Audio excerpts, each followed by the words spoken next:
My name is Captain Alexa Foster. I'm 34 years old, a cyber warfare officer in the United States Army. Right now, I'm standing at attention in my dress blue Army service uniform, and I'm being called a disgrace. Your Honor, she is a liability. Richard Cole, my father's personal attorney, roared, spit practically flying from his mouth.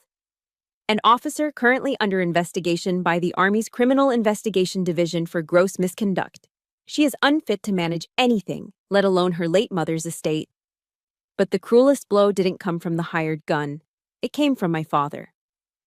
I looked at Robert Foster. He wasn't just silent, he was smirking. A small, arrogant, satisfied lift at the corner of his mouth. He had handed the enemy the weapon, and he was savoring the moment he got to watch my public execution. They thought this humiliation would break me. They thought I was still the little girl desperate for his approval. They were wrong. They have no idea that my father inadvertently trained me to be tougher than he ever was, and they're about to find out what happens next. If you've ever been torn down and publicly shamed by your own family, let me know where you're watching from in the comments. Hit that like button and subscribe, because this is the story of how I used the very discipline they despise to reclaim my honor. The words, gross misconduct, hung in the stale, conditioned air of the D.C. Superior Courtroom. They weren't just words, they were a tactical detonation. It felt like a stun grenade had gone off right next to my ear. The ambient noise of the room, the rustling of papers, the distant city traffic, the low hum of the fluorescent lights, all of it was sucked into a vacuum, replaced by a high-pitched, insistent ringing.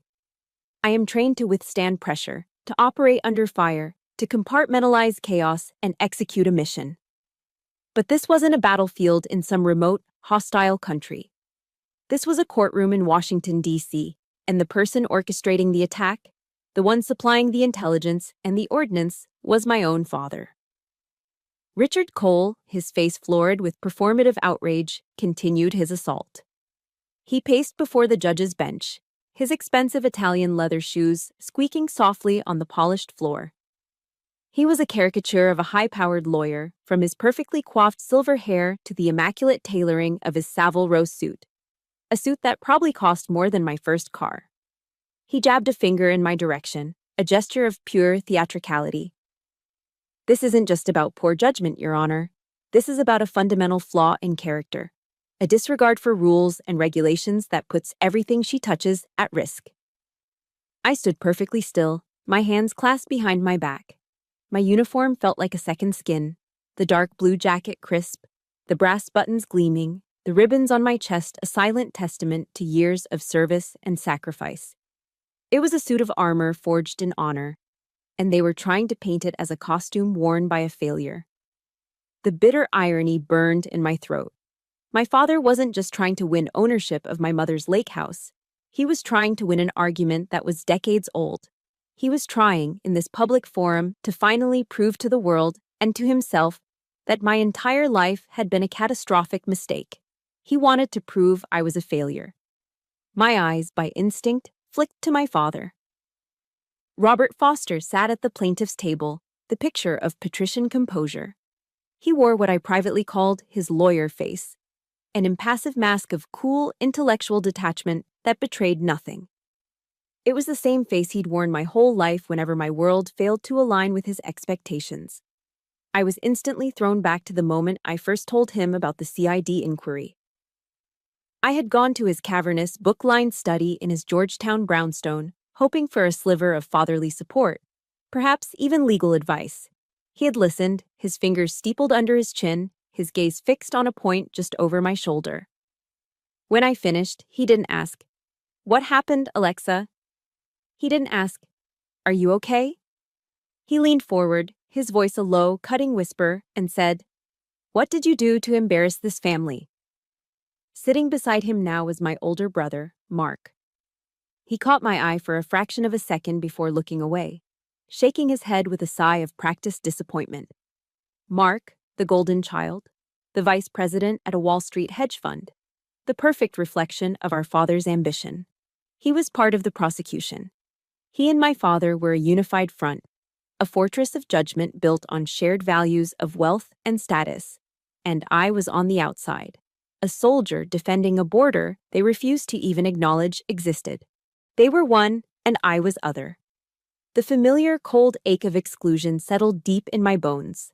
I forced myself to break my gaze away from them, from the toxic gravity of their disapproval, and focused on the only man in the room who mattered, Judge Donovan. He was an older man, likely in his late 70s, with a fringe of white hair and calm, intelligent eyes that seemed to miss nothing. Throughout Cole's entire tirade, the judge hadn't interrupted. He hadn't shifted in his seat or looked down at his notes. He had simply watched me, his expression unreadable. He's assessing me, a voice in my head, the voice of my training, analyzed coolly. He's observing the target under pressure. He's waiting to see if I'll crack. Well, I'd stood before 3-star generals at the Pentagon and defended strategic operations worth billions of dollars. I wasn't going to be broken by a shouting civilian lawyer in a bespoke suit. Without conscious thought, my body settled into parade rest, my spine straightening to a rod, my chin held high, my feet shoulder-width apart. It was a posture of respect, but also of defiance, a silent declaration that I would not be moved. When Cole finally concluded his speech with a flourish and returned to his seat, a heavy silence descended upon the courtroom. The ringing in my ears subsided. All I could hear was the frantic pounding of my own heart. Robert Foster allowed himself another tiny, triumphant smirk, clearly believing he had landed the killing blow. Then Judge Donovan leaned back in his high-backed leather chair. The sound of the old leather creaking was unnervingly loud in the quiet room. He looked from Richard Cole to my father, and then his eyes settled on me once more. Slowly, deliberately, he reached up with both hands and unfastened the clasps of his black judicial robe at the collar. The room held its collective breath. With a smooth, practiced motion, he shrugged the heavy garment from his shoulders and let it fall over the back of his chair. And there, pinned to the starched white fabric of his dress shirt, was a single, gleaming silver star. The air hitched in my throat. It was the rank insignia of a retired brigadier general of the United States Army. My father's jaw, the very picture of smug certainty just a moment before, went slack. Mark's eyes widened in disbelief. Richard Cole's face turned a pale, sickly white. Judge Donovan looked directly at me, not as a judge to a defendant, but as one officer to another. His voice was not loud, but it filled every corner of the room with an undeniable, unshakable authority. "Captain," he said, his gaze unwavering, "you will address this court with the respect your uniform deserves." He picked up his gavel. The sharp, definitive crack echoed through the silent chamber. "This hearing is adjourned." The balance of power had just been completely upended. On the drive back from the courthouse to my small apartment in Arlington, crossing the Key Bridge with the familiar silhouette of the Georgetown waterfront gliding past my window, I asked myself why I was still surprised. My father's disdain wasn't a new weapon unveiled in today's hearing. It was an old monument, a landmark in our family's history, as old and weathered as the city itself. Its foundations were laid long ago, brick by painful brick, in the quiet, suffocating elegance of my childhood home. The house was a classic federal-style brick townhouse on a cobblestone street in Georgetown, the kind of place featured in glossy magazines. But inside, behind the gleaming black door and the perfectly symmetrical windows, the air was always thin, always tense. The memories that surface most vividly are of our Sunday dinners. They were a mandatory ritual. We'd gather in the formal dining room, the heavy mahogany table polished to a mirror shine, reflecting the cold light of the crystal chandelier. My father, Robert, would always sit at the head of the table, holding court. He wouldn't ask about our day. He would lecture. His monologues were a relentless rotation of legal theory, political commentary, and the immutable laws of success as dictated by him. He saw the world as a courtroom, and in our family, he was the judge, the jury, and the prosecution. There was no defense. My mother, Elaine, before she got sick, was the silent diplomat. She sat at the opposite end of the table, a gentle buffer against his sharp edges. I can still see her, her hands twisting a linen napkin in her lap, her smile strained. "Robert, dear, don't be so hard on her. she would murmur, her voice barely a whisper after he'd dissected some minor failure of mine. A B+ on a history paper, a moment of hesitation in a school debate. My father would just wave a dismissive hand, the gesture as sharp as a gavel's rap.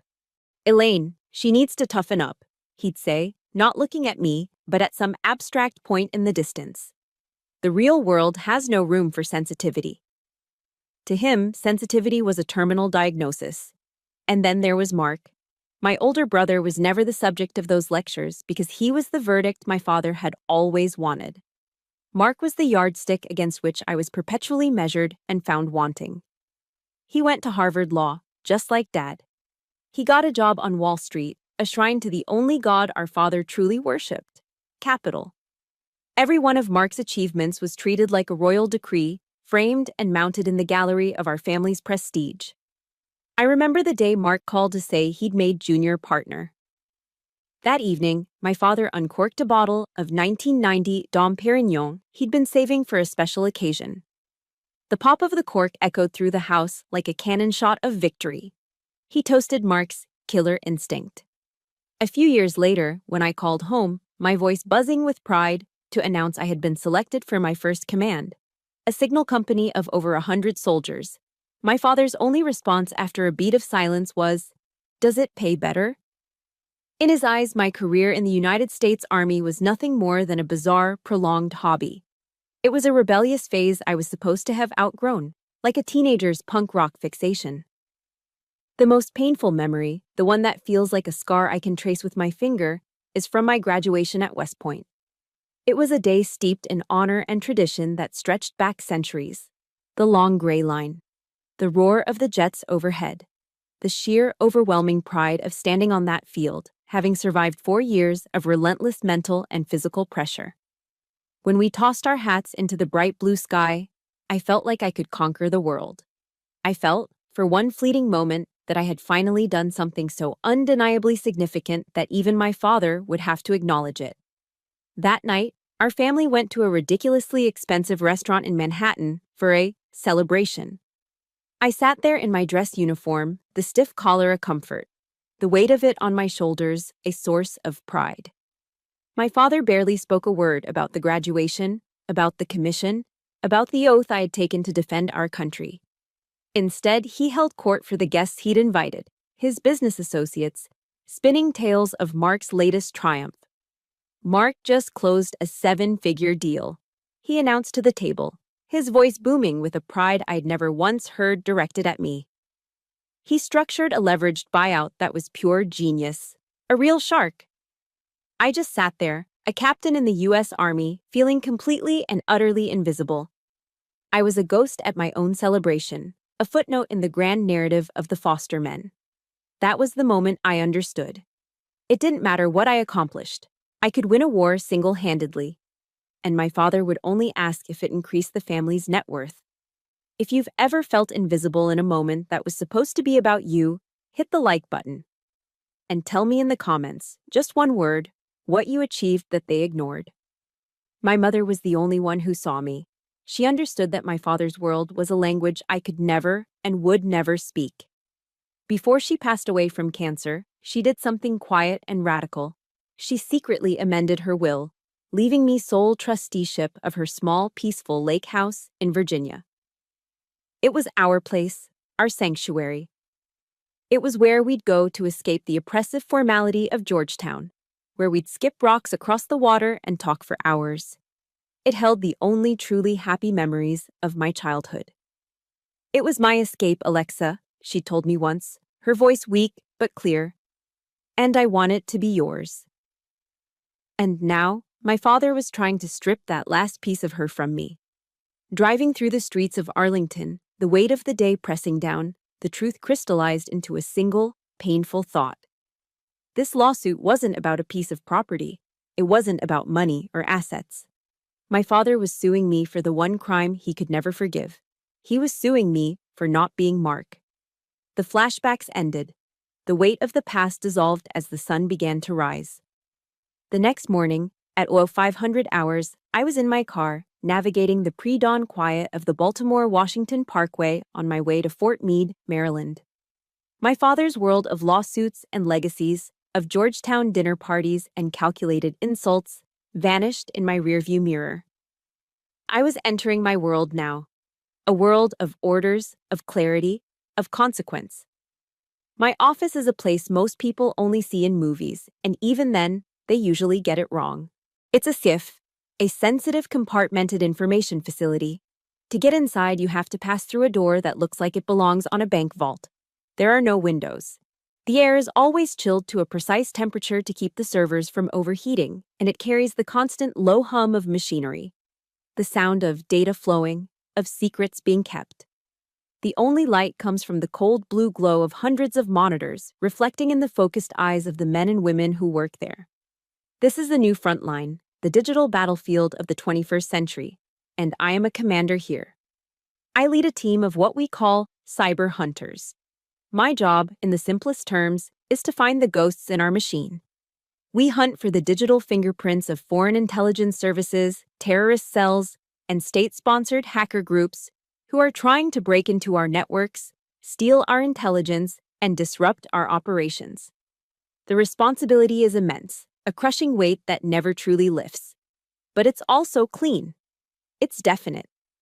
In my world, there are threats and there are countermeasures.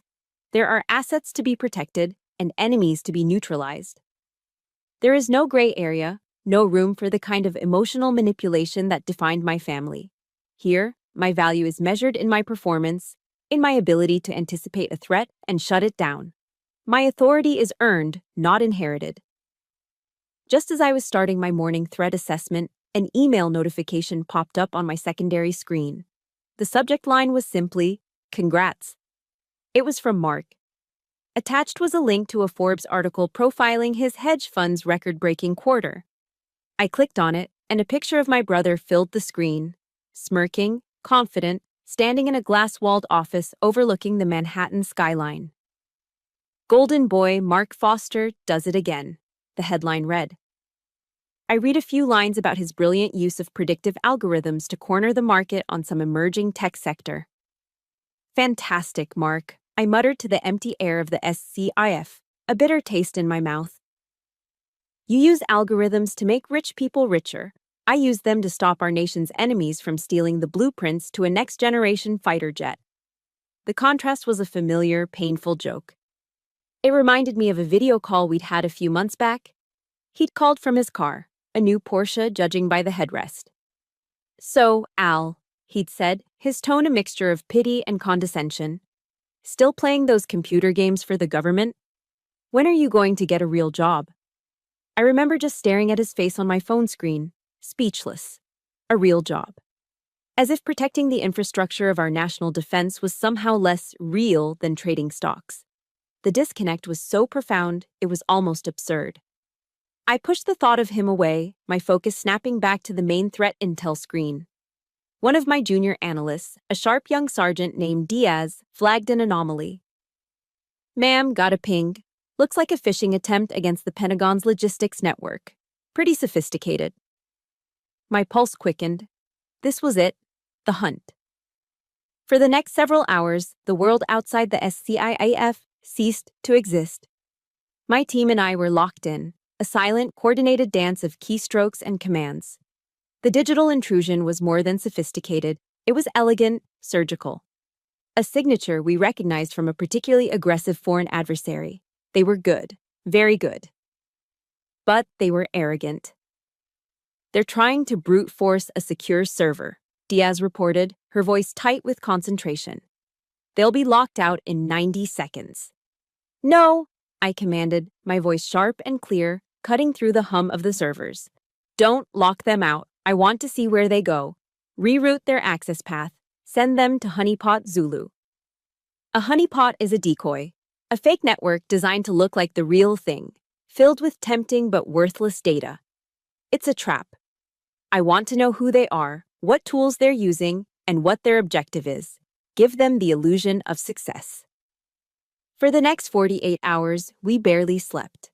We lived on stale coffee and pure adrenaline, tracking the intruders as they moved deeper and deeper into our digital maze. We profiled their software, traced their origins, and built a complete intelligence picture of their entire network. Then, when we had everything we needed, I gave the order. We didn't just kick them out. We dismantled their operation from the inside out. We burned their network to the ground.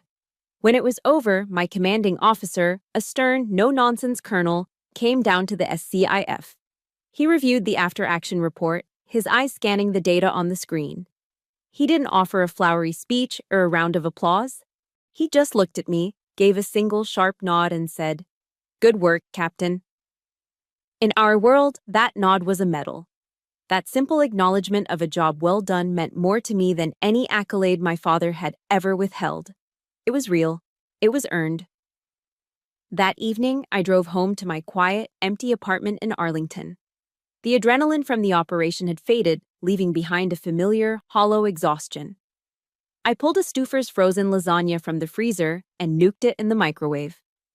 As I sat on my couch, eating the bland, uniform meal out of its plastic tray, I thought, I just helped neutralize a multi-million-dollar cyber attack against the Department of Defense, and nobody outside that windowless room would ever know. My name would never be in a headline. I flicked on the TV for some background noise and landed on CNBC. And there he was, Mark, being interviewed live on Closing Bell. He was talking about market volatility and fiscal strategy, looking smooth and powerful in his tailored suit. The irony was suffocating. I, Captain Alexa Foster, spend my life in the shadows, defending the very system of American freedom and capitalism that allows my brother to become a celebrated millionaire. And he calls what I do playing computer games. He and my father call me the failure. That feeling of profound loneliness, the kind that settles in your chest like a block of ice, was heavy that night. The glow of the television showing my brother's triumphant face only made my small apartment feel colder and emptier. But then, as I sat there in the dark, a different thought surfaced, cutting through the isolation. I remembered that I wasn't entirely alone. I had Sarah. That Saturday, I drove to Arlington National Cemetery. The sky was a crisp, cloudless blue, the kind of autumn day that feels both beautiful and melancholic. The vast expanse of white headstones rolled over the green hills in perfect, silent formation, a testament to a different kind of price paid for the world my brother so casually enjoyed. I didn't go to my mother's grave. After her death, my father had erected an ostentatious marble monument there, engraved not just with her name, but with the Foster family name in large, bold letters. It felt less like a place of remembrance for her and more like another plaque advertising his own legacy. Instead, I drove to Section 60. This part of the cemetery is different. It's newer, rawer. It's where the men and women who died in Iraq and Afghanistan are laid to rest. The headstones are the same simple white marble as in the older sections. But the feeling here is more immediate, the grief more tangible. You see fresh flowers, handwritten notes, small American flags fluttering in the breeze. I walked the familiar path to the grave of Colonel Jim DeMarco, my former commanding officer. He was killed by an IED in Kandahar 3 years ago. He was a good man, a great leader. The kind of man who knew the names of his soldiers' children. She was already there, as I knew she might be. Sarah DeMarco, Jim's wife, was kneeling on the grass, carefully replacing a single, perfect red rose in the small vase attached to the headstone. She was a woman forged in the unique fire of military life, strong, resilient, with a quiet grace that seemed unshakable. After Jim's death, she had channeled her grief into action, becoming a tireless advocate for Gold Star families, a pillar of the community I'd come to see as my own. She must have heard my footsteps on the grass because she looked up, and her face broke into a warm, genuine smile that didn't quite reach her eyes. Her eyes always held a shadow of her loss.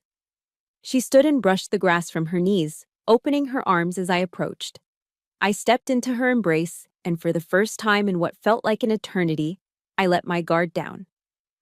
She held me tight, a hug that wasn't tentative or formal, but strong and encompassing. It felt like coming home. "Alexa, you're here," she murmured into my hair. She pulled back, her hands resting on my shoulders, and her gaze was searching, deeply perceptive. "You look exhausted, sweetie."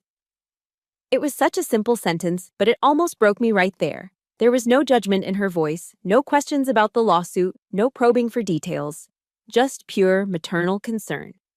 She didn't see Captain Foster, the cyber warfare officer. She saw Alexa, the tired young woman she knew, and she saw that I was hurting. In that moment, I felt more seen than I had in my entire life with my own family. "Come on," she said, her tone leaving no room for argument. "You're coming home with me for dinner. I won't take no for an answer." Sarah's house was a modest but cozy colonial in a quiet Arlington neighborhood, the kind with a big front porch and a slightly overgrown garden. The moment I stepped inside, I was enveloped by the warm, savory aroma of roast chicken and rosemary. It was the scent of comfort, of care. This is nothing like the dry, overcooked roast beef and tense silence of my father's house, I thought. Her kitchen was the heart of the home, a little cluttered, with pictures of Jim and their 2 grown sons taped to the refrigerator. It was a space that felt lived in and loved in. We sat at her small kitchen table for hours. I talked, and she listened. I told her everything. About the courtroom, about the smug look on my father's face, about the calculated cruelty of Richard Cole's words, about Mark's dismissive phone calls.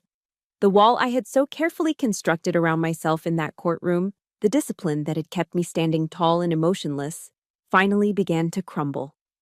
I hadn't shed a single tear in front of my father or the judge, determined not to give them the satisfaction. But here, in the safety of Sarah's kitchen, the tears I had been holding back for so long started to fall. Silent and hot, tracing paths down my cheeks. "I just don't understand why he hates me so much, Sarah," I whispered, the words choked with a grief so old it felt like it was part of my DNA. What did I ever do that was so wrong? Sarah reached across the table and took both of my hands in hers. Her hands were warm and strong, the hands of a woman who had held a family together through deployments and loss. She looked me straight in the eye, her gaze firm and unwavering. "Don't you ever for 1 second think this is about you, Alexa," she said, her voice fierce with conviction. "This isn't hate. It's a failing in him, not you. And you have no idea how proud Jim was of you." My breath caught in my chest. "He talked about you all the time," she continued, her voice softening. "He once told me, Alexa Foster is the moral compass of that unit. She's our true north. When everything gets chaotic and the lines get blurry, you just have to look at what Foster is doing, and you'll know the right thing to do." True north. The words hit me with the force of a physical blow, but it was a blow that healed instead of wounded. It was validation. It was recognition. It was everything I had spent a lifetime starving for, delivered to me in a quiet kitchen by the widow of a fallen hero. That single piece of praise, spoken by a man I revered and relayed by a woman I loved, was worth more than all the money in my brother's hedge fund, more than the entire Foster estate, more than anything my father had ever built or owned. It was a compass, and it was pointing me back to myself. Sarah's words gave me strength. True north. It felt like a shield, a piece of armor I could strap on over my uniform. It was a reminder of who I was in the world that mattered, the world of honor and duty. But there was a bitter, painful irony that I couldn't escape. My true north, the very decision that Colonel DeMarco would have been proud of, was the exact thing my father and his lawyer were publicly labeling as gross misconduct. The truth behind that accusation wasn't a story of failure. It was a story of a calculated risk, a secret victory, and ultimately, a trap. It happened 6 months ago. The operation was codenamed Night Circuit. For weeks, my team had been tracking a highly skilled cell of foreign military hackers. They were ghosts, precise, disciplined, and technologically superior to almost any group we had encountered. They had already breached 2 low-level defense contractor networks, and we knew they were aiming for a much bigger prize, the master logistics network for all U.S. forces in the Pacific Theater. A successful breach there could cripple our operational readiness, putting thousands of American lives at risk. They were too good to catch with conventional defenses. They anticipated every move, every firewall, every digital tripwire. Trying to block them was like trying to catch smoke with a net. So I made a command decision. The only way to catch them was to let them win. This wasn't misconduct. I can hear myself explaining, my voice echoing in the memory of a tense briefing room. It was bait. I made the difficult, high-stakes call to deliberately and intentionally violate a minor security protocol. I created a vulnerability, a carefully crafted flaw in a peripheral system that, to a hacker of their caliber, would look like a sloppy mistake. An unlocked side door into a fortress. It was an irresistible target. It was the cheese in the mousetrap. And they took the bait. The moment their code slipped through that fabricated gap, we had them. But the trap wasn't about shutting them down immediately. It was about letting them think they were succeeding. For 72 straight hours, my team and I lived in that CF, watching them, tracking them, mapping their every move as they burrowed deeper into our honeypot, the elaborate decoy network we had built. We let them wander through our digital house of mirrors, and as they did, they gave us everything. We harvested their tools, their methods, their communication protocols, and the digital identities of every operative in their cell. By the time they realized they were in a trap, it was too late. We had effectively dismantled their entire global network. And, as we later learned from the CIA, the intelligence we gathered directly led to the emergency extraction and saving of at least 3 deep-cover field agents who were about to be compromised. It was a massive, unqualified victory for U.S. Cyber Command. But in the military, there are rules. And any breach of protocol, even a deliberate, strategic one as part of a sanctioned operation, automatically triggers a formal CID investigation. It's procedural. It's non-negotiable. It's a way of ensuring that the breach was contained and that no classified information was genuinely compromised. It was an investigation I knew was coming, one that I fully expected would end with my name being cleared and a commendation being issued. A necessary bureaucratic epilogue to a successful mission. The problem was the timing. The investigation was officially on the record, but the final report exonerating me hadn't yet been released. And somehow, through the well-connected, ethically flexible channels of Washington, D.C.'s legal world, Richard Cole had gotten his hands on that single, damning piece of information. Captain Alexa Foster is under an active CID investigation. I remember the day I found out they knew. It was a few weeks before the initial court hearing. I went to my father's law firm on K Street, that prestigious corridor of power where deals that shape the country are made over handshakes and expensive lunches. His corner office had a sweeping view of the city, a landscape of marble and granite monuments. I stood before his massive mahogany desk, feeling like a child again, trying to explain the complexities of my world in a language he could understand. "Dad," I started, trying to keep my voice steady. "I know what Cole is planning to do with this CID thing. You need to understand, it's just a formality. It's a procedural investigation. Everything was contained. The mission was a success. It's all going to be fine." I was hoping for a flicker of understanding, a moment where the father might see past the lawyer. I was a fool. Robert Foster leaned back in his leather chair, a slow, condescending smirk spreading across his face. It wasn't a smile of warmth or amusement. It was a smile of pity, the kind a professor might give a student who has completely missed the point. It was a look that did more damage than a physical slap ever could. "A formality," he scoffed, the word dripping with disdain. "Don't be naive, Alexa. In the real world, my world, the accusation is the conviction. The phrase under investigation is synonymous with guilty. Perception is reality." He leaned forward, his voice dropping to a low, venomous growl. "You have embarrassed this family.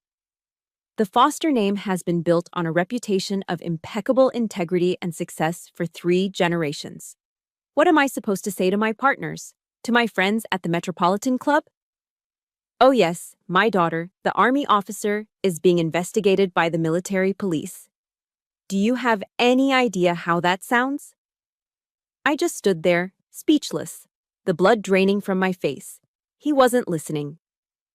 He didn't care about the truth, about the agents I saved, about the threat I neutralized. He only cared about the optics. about how my service, my sacrifice, reflected on him. He stood up and walked to the window, looking out over the city as if he owned it. You chose this path, Alexa, this military adventure. I told you it was a mistake. I told you it would lead to nothing but trouble. He turned back to face me, his eyes cold and hard as granite. You are, and have always been, a profound disappointment. His final word, disappointment, cut deeper than any insult that had come before. It was a verdict delivered with the cold finality of a judge's gavel. That word echoed in my mind for days, a wound that refused to close. I replayed the scene in his K Street office over and over, the condescending smirk, the dismissal of my life's work. Still, a part of me, the part trained by 34 years of conditioning, tried to absorb the blow. I tried to compartmentalize the pain, to treat it like any other injury sustained in the line of duty. Acknowledge it, brace through it, and continue the mission. I tried to endure. But endurance has a breaking point. The final assault didn't come from my father. It came from his proxy, his perfect soldier. It came a week later when my phone rang with my brother's name flashing on the screen. A knot of dread tightened in my stomach, but I answered, my voice a flat, neutral, Mark. Listen, Al, he began. And I could already hear the Wall Street boardroom in his voice, that smooth, patronizing tone he used when he was about to explain something he assumed was beyond my simple comprehension. I'm trying to help you out here. Dad is furious. This whole lawsuit is looking really bad for the family brand, and frankly, it's becoming a distraction. I said nothing. I just stood in the middle of my living room, my knuckles turning white as I gripped my phone. The family brand. As if we were a corporation whose stock price was taking a hit. So, he continued, oblivious to my silence, I've worked out a proposal. A very reasonable one, I think. I could hear the rustle of papers on his end, as if he were reading from a prepared term sheet. We will buy you out, he said, the phrase dripping with the casual arrogance of a corporate raider discussing a hostile takeover. We'll pay you fair market value for the lake house. Cash offer. In return, you drop the suit, walk away, and, handle your little CID problem quietly. You're embarrassing everyone, Al. And then came the words that finally broke the dam. Don't be so selfish, he said, his voice laced with manufactured exasperation. It's just a house. Think about the family's reputation. Selfish? Reputation? The words detonated in my mind. A white-hot rage, purer and more intense than anything I had ever felt, surged through me. It was so powerful, it was clarifying, like a bolt of lightning that illuminates a dark landscape in a single, brilliant flash. In that instant, everything became perfectly, terrifyingly clear. Selfish? I had just voluntarily walked into the line of fire on a classified mission, risking my career and my reputation to protect national security, and he had the audacity to call me selfish for wanting to keep the one thing my mother had left for me. For wanting to defend my own honor, reputation. He dared to lecture me about reputation while my father was actively, methodically, and maliciously trying to assassinate my character in a court of law. They were trying to destroy my honor, something forged in service, duty, and sacrifice, to protect their reputation. Something built on money, prestige, and appearances. That was it. The final straw. The line that had been bent and strained for my entire life finally snapped. The soldier who had been trained to hold her ground, to absorb enemy fire, suddenly received a new set of orders, issued from the deepest part of her own being. Counterattack. I didn't scream. I didn't cry. I didn't argue. That would have been giving him what he wanted, an emotional reaction he could dismiss as hysterical. Instead, I did the one thing he wouldn't expect. I hung up. I just pressed the red icon on the screen, cutting him off mid-sentence. For a long moment, I stood there in the ringing silence, my breathing steady, my pulse even. A strange, cold calm washed over me. The pain was gone, replaced by something harder, something sharper. It was the icy resolve of a commander who has just made a decision from which there is no retreat. They had made a profound miscalculation. They saw me as the family's black sheep, the lost little girl playing soldier. They were about to learn that in the United States Army, we don't raise sheep. We train wolves.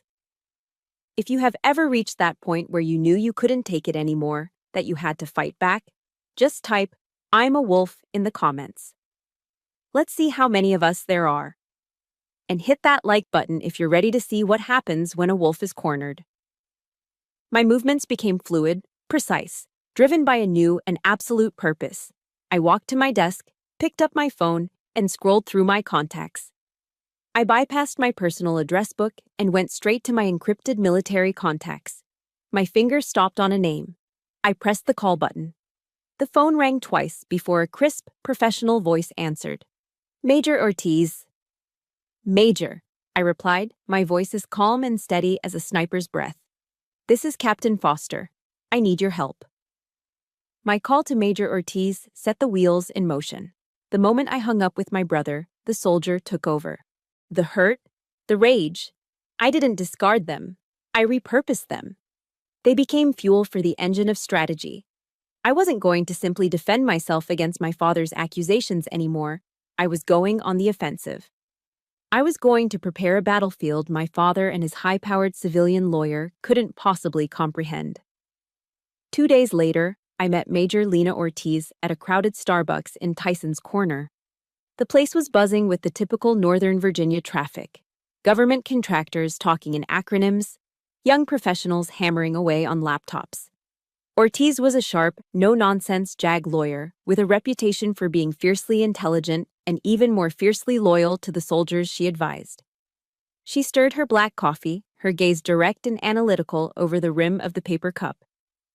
"Captain Foster," she began, getting straight to the point. "You know I can't represent you in a civilian court. My jurisdiction ends at the gates of Fort Belvoir." "I know, Major," I replied, leaning forward. "I don't need representation. I need intelligence. I need you to help me declassify a very specific piece of a document." I slid a piece of paper across the small table with a single phrase written on it. "Operation Night Circuit." I need the executive summary of the commendation report, just the conclusion. The part that proves the subsequent CID investigation was purely procedural and resulted in my exoneration. Ortiz's eyebrows shot up. She knew exactly what I was asking for. Navigating the bureaucracy to get even a single sentence of a classified after-action report declassified was a nightmare. "Foster, that's a tall order," she said, her tone cautious. "You're asking me to poke the bear at NSA and Cybercom. It could take months if it happens at all." "I don't have months," I said simply. "The next hearing is in 1 week." She studied my face for a long moment, then a slow, determined smile touched her lips. "Okay," she said. "It's a long shot. But let me see what I can do. I know a few people who owe me favors." Then came the second phase of my plan. "There's something else," I said, lowering my voice. "I've filed a motion for a change of venue. I've requested the case be moved to the Arlington County Circuit Court." Ortiz frowned. "Why?" "The D.C. court is where your father filed. It's his home turf." "Exactly," I said. "His lawyer, Richard Cole, is arrogant. He's a D.C. power player. He thinks this is just another messy family dispute he can win by bullying and throwing money around. He sees an old judge on the bench and assumes he's just some local fixture." My voice hardened. "I don't see an old judge. I see Brigadier General Donovan, retired. I ran his service record. 3 years ago, he was the commanding general at Fort Belvoir. He signed the operational orders for Night Circuit." The understanding dawned on Ortiz's face, and her smile widened into a grin. "Captain," she said, shaking her head in admiration, "you really are a cyber warfare officer. You haven't just prepared a defense, you've set a trap." Despite the plan, despite the flicker of hope, the days leading up to the hearing were agonizing. The night before, sleep was impossible. I lay in bed, staring at the ceiling, my mind racing through 1,000 worst-case scenarios. What if Ortiz couldn't get the document? What if the bureaucracy was too slow, too stubborn? What if Judge Donovan didn't remember a single operation from 3 years ago among the hundreds he must have overseen? What if my entire strategy, my one shot at reclaiming my name, was based on a flawed assumption? The weight of the fight. The sheer exhaustion of having to prove my own worth against the people who were supposed to believe in me pressed down on me. For a moment, the soldier faltered and the lonely daughter resurfaced, riddled with doubt. At 3 a.m, I gave up on sleep. I pulled on a pair of running shoes and my old army sweatshirt and drove into the deserted city. The streets of Washington, D.C. are different in the dead of night. Quiet, empty, monumental. I parked near the National Mall and walked through the cool, damp air toward the Lincoln Memorial. I walked up the marble steps alone, my footsteps echoing in the vast, silent space. There he was, Abraham Lincoln, sitting in his great chair, his stone face etched with the burdens of a nation torn apart. He looked out over the reflecting pool, toward the Washington Monument, a silent, eternal guardian. I stood before him, feeling impossibly small, and read the words carved into the stone wall to my left, the words of the Gettysburg Address. My eyes found the final powerful line, that we here highly resolve that these dead shall not have died in vain, that this nation under God shall have a new birth of freedom, and that government of the people, by the people, for the people, shall not perish from the earth, that these dead shall not have died in vain. I thought of Colonel Jim DeMarco, lying in his grave across the river in Arlington. I thought of the soldiers I served with, the men and women I was tasked to protect in a war fought with ones and zeros. I thought of the oath I took at West Point, an oath to a set of ideals, to a constitution, to a way of life. My father was fighting this battle for a house, for money, for the hollow prize of his reputation among other rich men. He was fighting for things. I was fighting for something else entirely. I was fighting for my honor. Standing there, in the presence of that great, silent statue, my resolve hardened into steel. I would not let the sacrifice of men like Jim DeMarco be cheapened. I would not let my own service be defined by the petty ambitions of my father. I would not let my honor be a casualty in his war for status. The doubt vanished, replaced by a cold, clear certainty. I knew what I had to do. The next day, I walked into the Arlington County Circuit Court. The resolution I had found at the foot of the Lincoln Memorial was a cold, hard stone in the center of my being. This time, I didn't enter the courtroom as a defendant, bracing for impact. I entered as an officer, prepared to present the facts. My uniform felt different today. Not like armor to protect me, but like a banner representing the very honor I was here to defend. Richard Cole, however, was oblivious to the shift in the atmosphere. He stood before the bench, radiating the same smug self-assurance he had before. He was on his home turf, or so he thought. He launched into his pre-rehearsed attack, his voice filled with practiced indignation. Your Honor, today we will present further evidence demonstrating Captain Foster's pattern of reckless behavior, proving conclusively that she is unfit. That's enough, Counselor. Judge Donovan's voice wasn't loud, but it cut through Cole's rhetoric like a laser. He raised a hand, a simple gesture that brought the entire room to a dead halt. Cole froze mid-sentence, his mouth slightly agape. The judge turned his calm, assessing gaze from the sputtering lawyer to me. Captain Foster, he said, his tone even and direct. Mr. Cole has made some very serious allegations regarding this CID investigation. Do you have anything you wish to present on the matter? Every eye in the room swiveled to me. I could feel the weight of their collective stare.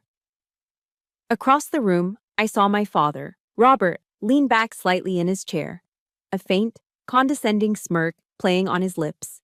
This was the moment he'd been waiting for. The moment the little soldier girl would try to defend herself and end up getting tangled in her own words, proving his point for him. He thought he was about to watch me self-destruct. I met the judge's gaze, my posture unwavering. Yes, Your Honor, I do, I said, my voice clear and steady, carrying easily through the silent room. At this time, I would like to submit this document into evidence. On cue, the courtroom doors at the back of the room opened. A figure stood silhouetted against the light of the hallway for a moment before stepping inside. It was Major Lena Ortiz, immaculate in her own Army service uniform. She walked with a confident, measured stride down the center aisle, holding a sealed manila envelope. The only sounds in the room were the quiet, rhythmic clicks of her heels on the linoleum floor. She didn't look at me or my father. Her focus was entirely on the court clerk, to whom she handed the envelope. "This, Your Honor," I announced as the clerk passed the document to the judge, "is the partially declassified executive summary and commendation memo directly pertaining to the investigation Mr. Cole has so eagerly referenced." The shift in the room was palpable. It was as if the atmospheric pressure had suddenly dropped. Richard Cole's face, once flushed with aggressive confidence, turned a pasty, chalk white. He stared at Major Ortiz, then at the envelope in the judge's hand, his mind clearly scrambling to process this unexpected tactical maneuver. Beside him, my father's smirk vanished, replaced by a flicker of confusion, then alarm. The trap was sprung. Judge Donovan took the envelope, broke the official seal, and slid the single-page document out. He put on a pair of reading glasses and began to read, his expression unchanging. The silence stretched, thick and heavy. After what felt like an eternity, he looked up, his eyes locking onto Richard Cole. "Counselor," the judge said, his voice dangerously quiet, "this document is classified at the secret no-foreign level. Were you, at any point, granted the security clearance necessary to access the details of this military investigation?" Cole was flustered. He stood up, then sat down again, shuffling his papers. "Well, no, Your Honor, but the existence of the investigation is a matter of public—" "That was not my question," Donovan interrupted, his voice turning to ice. "The answer is no. Therefore, Counselor, I suggest you remain silent on matters you know nothing about before you find yourself in violation of federal law." He didn't raise his voice, but the threat was unmistakable. Cole sank into his chair, looking as if he'd been punched. Then Judge Donovan turned his full attention back to me. A flicker of something, not a smile, but a shared understanding, passed between us. "Captain Foster," he said, his voice now holding a note of formal respect, "the last time I saw your name, it was on a commendation summary that crossed my desk after Operation Night Circuit. The name of the operation, spoken aloud, was the final confirmation." My father's head snapped up. Mark stared, his mouth hanging open. The trap had closed. The judge handed the document to the court clerk. "For the record," he commanded, "please read the concluding paragraph." The clerk, a small woman with a clear, steady voice, began to read. The words filled the stunned silence of the courtroom. "For exceptionally meritorious conduct in the performance of outstanding services to the United States, Captain Alexa Foster demonstrated decisive leadership and tactical brilliance under extreme pressure. Her unconventional and courageous command decision directly resulted in the complete neutralization of a significant national security threat. In light of these results, the procedural investigation by the Criminal Investigation Division is hereby recommended for immediate closure with the highest possible commendation." The clerk finished reading. The silence that followed was absolute, profound. It was the silence of a checkmate. Slowly, I turned my head and looked at my father. The blood had drained from his face, leaving it a sickly, grayish pallor. His lips were trembling, and his eyes, for the first time, were wide with a look of pure, unadulterated shock. He stared at me as if he were seeing a stranger, a ghost.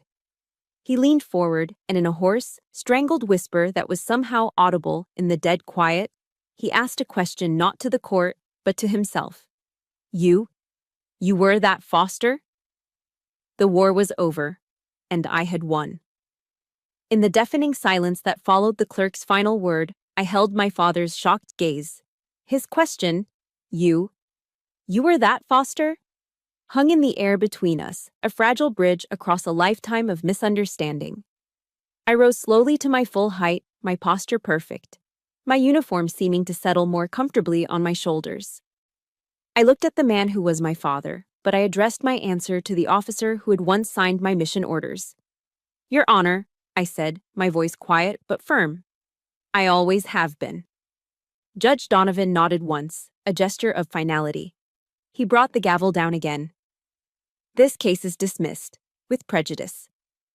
As I walked out of the courtroom, a strange emptiness washed over me. I didn't feel the triumphant thrill of victory I'd expected.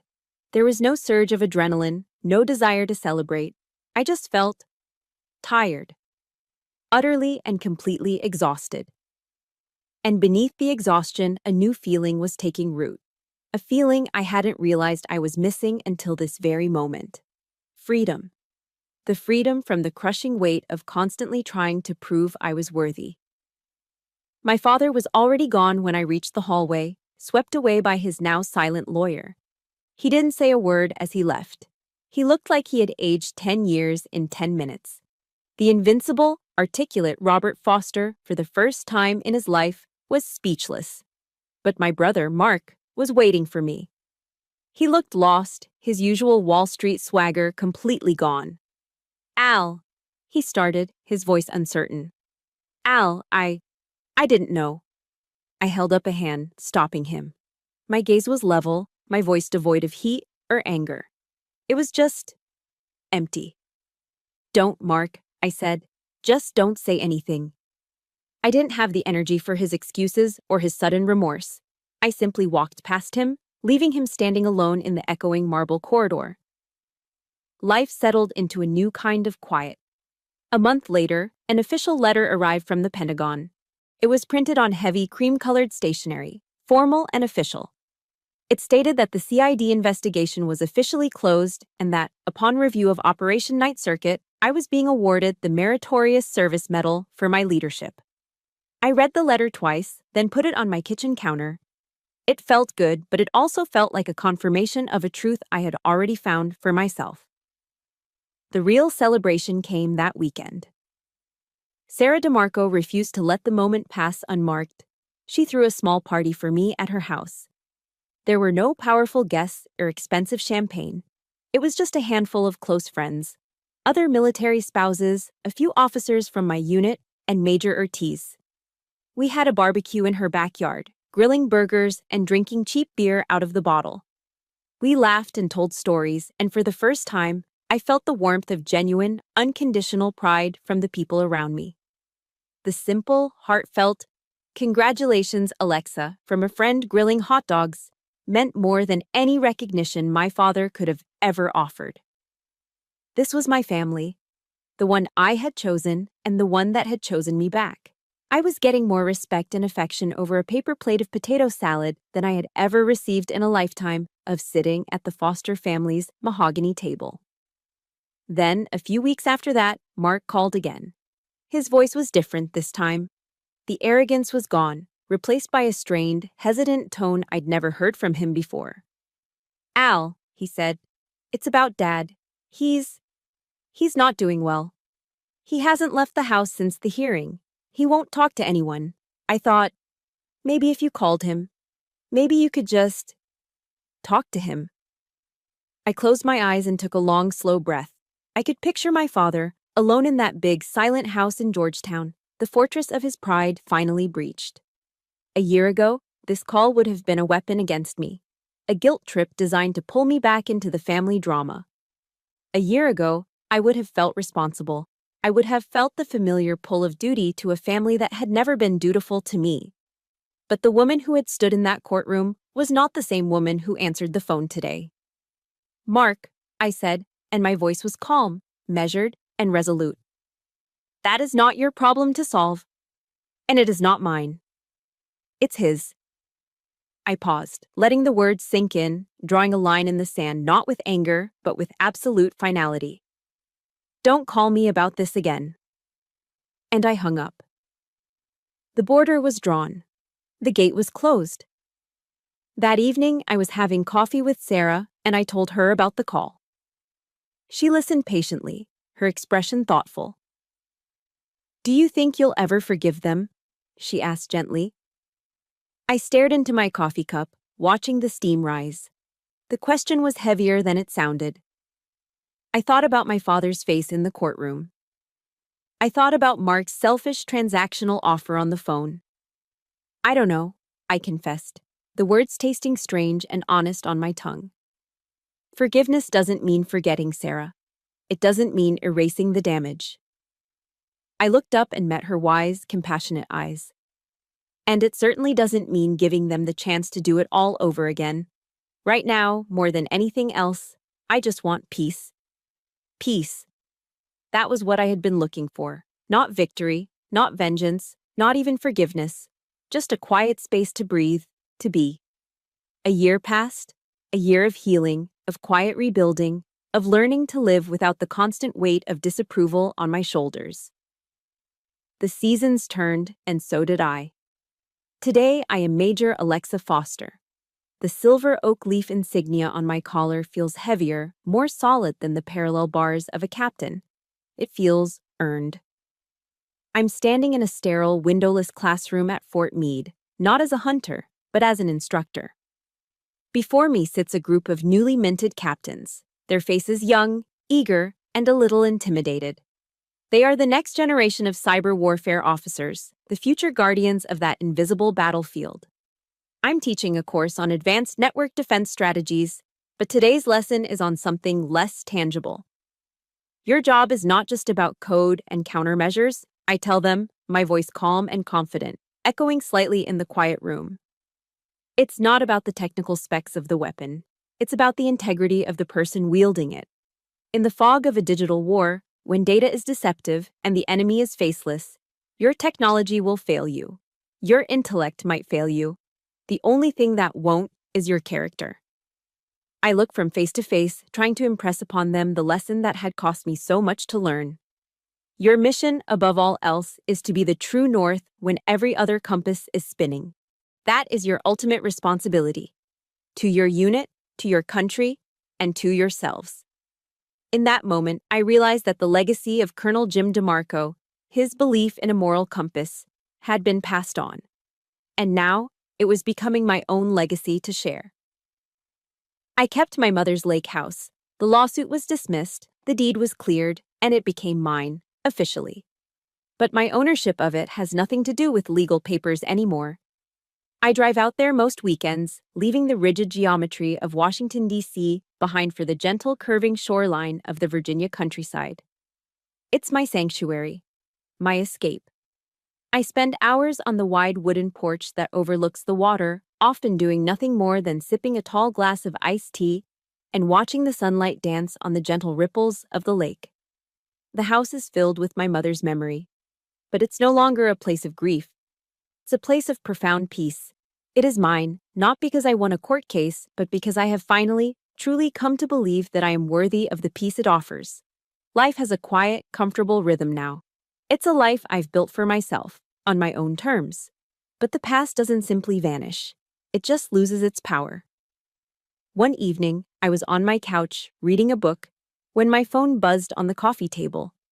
I glanced at it, expecting a message from Sarah or one of my team members.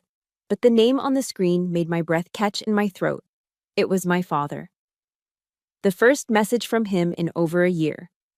My thumb hovered over the notification, a strange sense of dread and curiosity warring within me. I finally tapped it open.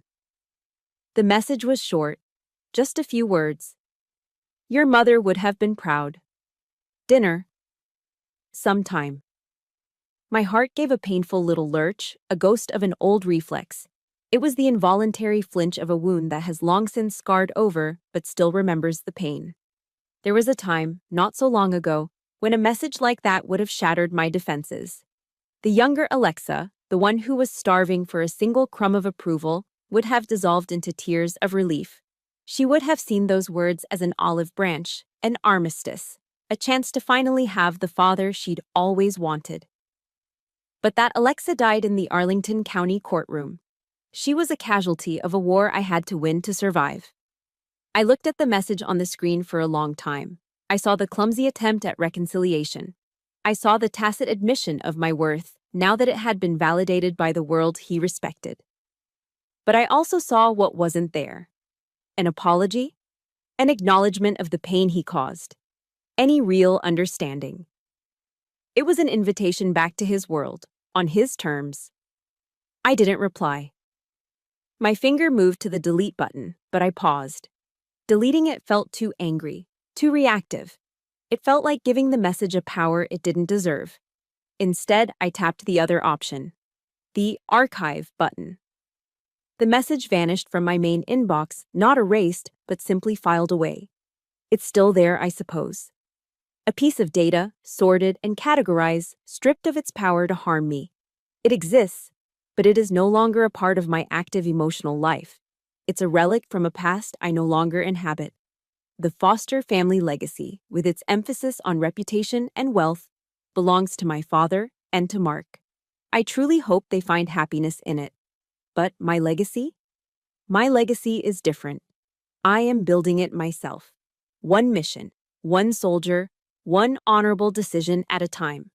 I am building it every day with honor. And it is entirely my own. And so, that's my story. My journey was about finding my own true north in a world that tried to hand me a broken compass. I know many of you listening have faced your own battles against the expectations of others, fighting to be seen for who you truly are. Remember that your value is never determined by the family you were born into, but by the honor and the legacy you built for yourself every single day. If this story moved you, please share just one word in the comments that you want your own legacy to be. And if you believe in the power of resilience and reclaiming your voice, please hit that like button and subscribe for more stories that remind us that we are all stronger than we think. Thank you for listening.